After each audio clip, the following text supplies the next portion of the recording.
All right, Facebook finally cleared up. I guess it's pretty busy this morning. I read chapter 3 of Luke yesterday. And now, so chapter 3, John the Baptist starts baptizing people. And then these tax collectors who were hated, they were corrupt. And they ask how they can get salvation. He says, don't take more than is required. Don't extort people.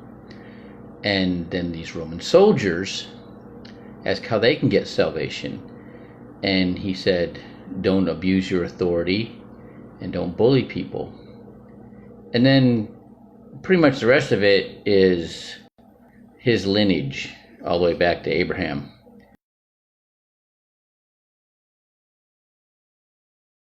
He when I read this, I was in the Navy. I was a Navy SEAL, and I felt that there just wasn't a lot of salvation wasn't available to me as a soldier. It was hard. But now that I've read the Bible the way I've read it, and that's straight through, and so things are not out of context, and I can, as I'm reading in Luke, I can reference what I read in the Old Testament and how that played out, and in Matthew and Mark, and I know about Christ's experience with a centurion and how he was just, so pleased with that guy's faith and respect for authority, and the Roman soldiers who were there at the crucifixion, who proclaimed that truly this is the Son of God.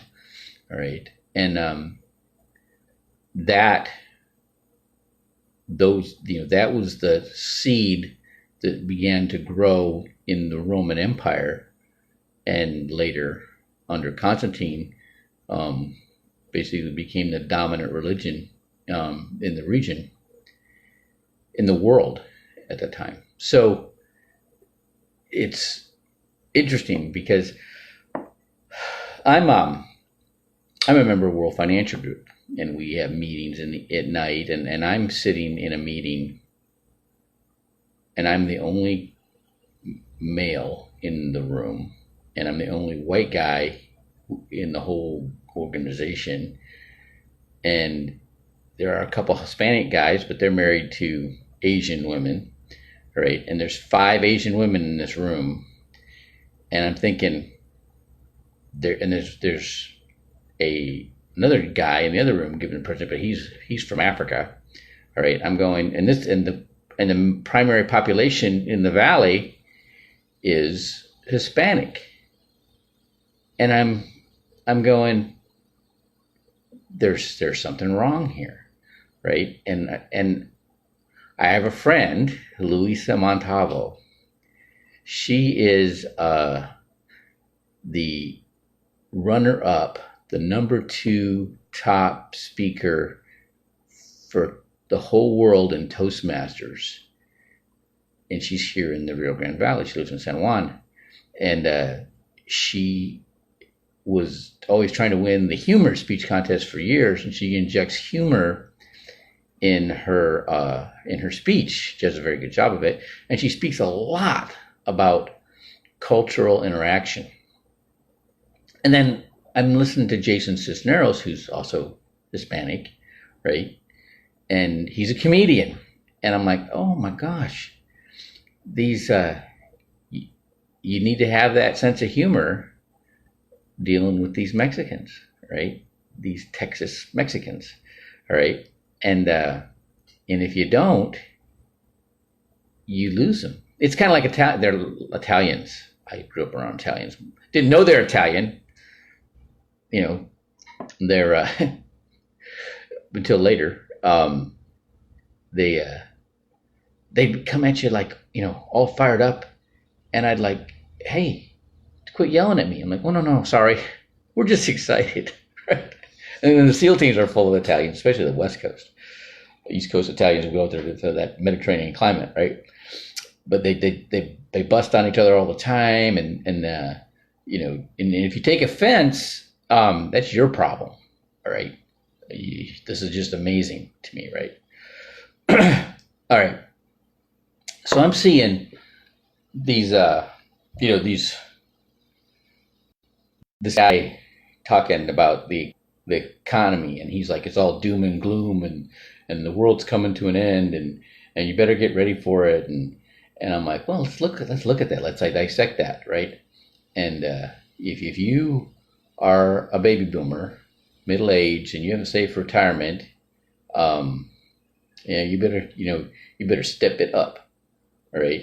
And if you think you've got it going on, save retirement, and you're in a state or municipal funded pension that's not fully funded, you're going to you're going to be disappointed.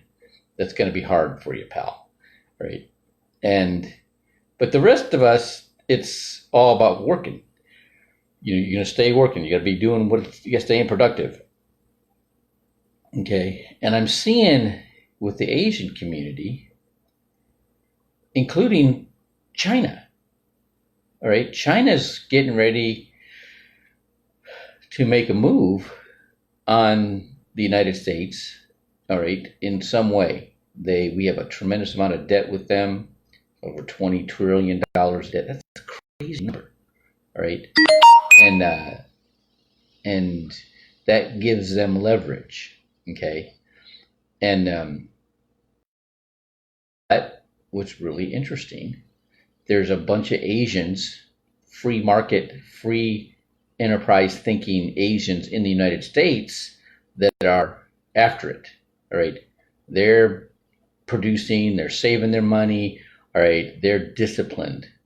Okay, and now I'm because I've been talking to them, these Hispanics here in the Valley, they're savers. They're a little different than the California. In California, they're savers. They may save under the mattress, but they're savers. Okay, they don't trust a lot. They're not real trusting. Okay, they don't trust the banks. They don't trust the institutions. All right, so that's where I gotta prove myself, right? And the way you prove yourself is not being selfish. You hear what I'm saying? All right.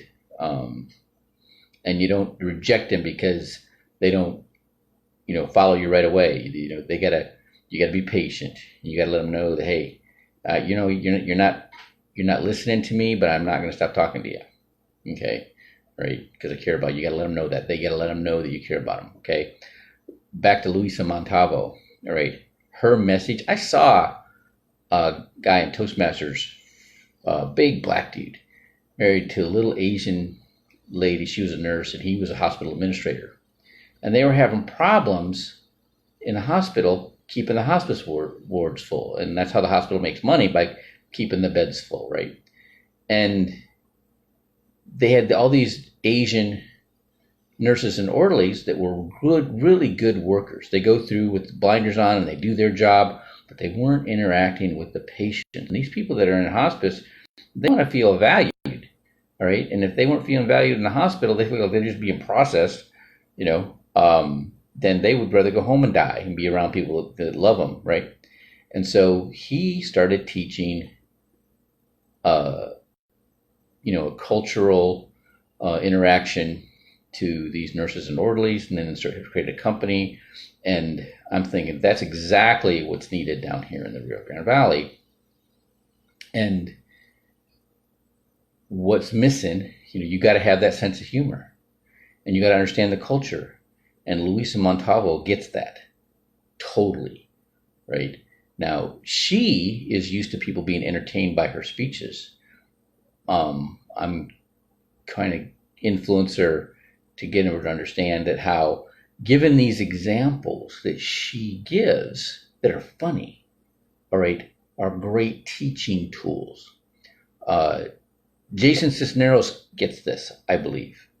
Okay. He, with the Misfit Nation and what he does, he understands the leverage that humor brings. Okay, he's a comedian, right? The philanthropist, entrepreneur, comedian. His big causes are uh, human trafficking and domestic violence and feeding 1 billion people. All right. And last night I turned on Juan Salinas, the state rep for Celebrate Recovery at Center Church for the whole Rio Grande Valley. And of course, he's also the one that started the food bank extension for Center Church. All right. So there's a lot of commonality between Jason Cisneros and Juan Salinas. All right. And I think, if a little bit of Jason rubs off on Juan, it'll make him way more effective as a pastor too. All right. So bringing this back around, John the Baptist wasn't the right one to deliver the message to the Roman soldiers, right? But Jesus Christ was, right? And if I could go back and be John the Baptist, or tell John the Baptist how to witness to these Roman soldiers, I'd tell him to read the Bible, all right, and to know Jesus Christ, and to the point where you understand, his message, okay? And the Old Testament, if you read it, Genesis, starting at Genesis all the way through, that what trips us up is holding on to our offenses. Okay, we are right now in the Middle East. There's fighting over offenses that happened over 4,000 years ago. Isn't that crazy? All right, and to have a relationship with God, know God. Okay, and Jesus Christ,